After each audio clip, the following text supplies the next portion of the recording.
Arestado ang isang lalaki sa Valenzuela dahil sa panghahalay umano sa menor de edad na kapatid ng kanyang ka-live-in. Depensa naman ng suspect, hindi niya pinilit ang biktima.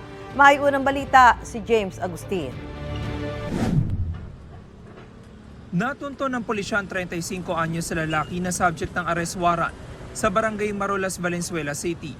Agad inaresto ang lalaki na naharap sa 2 counts ng paglaba sa Article 266-A ng Revised Penal Code o Rape in Relation to Republic Act 7610 o Special Protection of Children Against Abuse, Exploitation and Discrimination Act.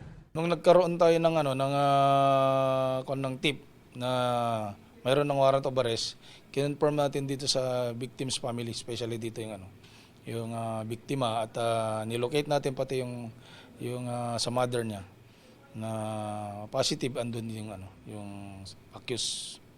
Ayon sa pulisya, taong 2020 nang makasuhan ng lalaki. Ang babaeng biktima na 16 anyos lang noon, kapatid ng kinakasama ng lalaki. Since 2017 ay nagkakaroon na ng pagmumulis siya dito sa minor de edad na biktima.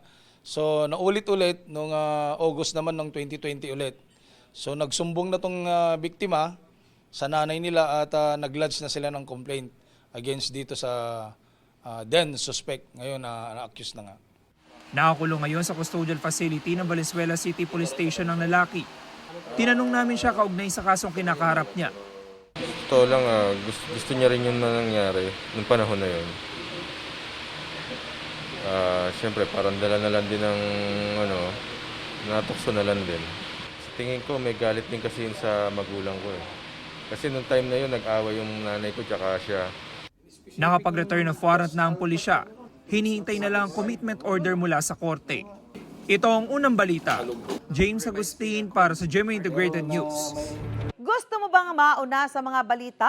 Mag-subscribe na sa GMA Integrated News sa YouTube at tumutok sa unang balita.